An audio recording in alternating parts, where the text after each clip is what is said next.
Nie, takto sa to nebude dať.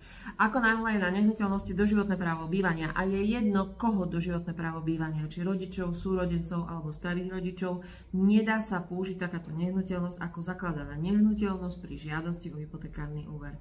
Jednoducho buď tam bude hypotéka, alebo tam bude doživotné právo bývania. Súbežne tieto dve veci tam proste nemôžu byť. Takže takáto nehnuteľnosť vám žiaľ nepomôže.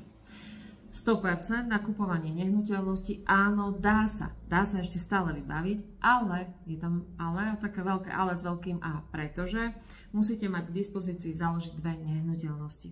Nevedia to takto schváliť všetky banky, ale sú banky, ktoré takto vedia schváliť, 100% skupnej sumy vám dajú, ale bude sa zakladať tá nehnuteľnosť, ktorá sa kupuje a plus ešte nejaká druhá.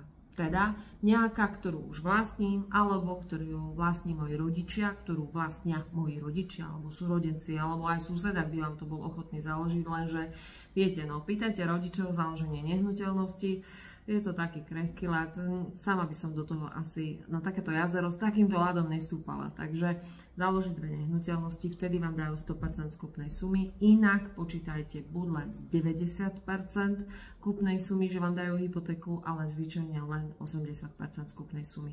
Ten rozdiel, teda ak mi 80% na kúpu nehnuteľnosti dajú hypotéku, potrebujem tých 20% doplatiť, ideálne mať vlastné zdroje, keď nemám vlastné zdroje, viem využiť spotrebný alebo stavebný úver. Týchto dvoch možností je lepší ten stavebný ako ten spotrebný, ale počítajte, že takáto kúpa, keď beriem aj hypotéku, aj plus stavebný alebo spotrebný úver, vám výrazne predraží kupovanú nehnuteľnosť. Takže ideálne mať naozaj vlastné zdroje. Krásny deň. Ak sa čokoľvek potrebujete opýtať, napíšte do správy, rada vám pomôžem, poradím. A krásny týždeň ešte vám prajem.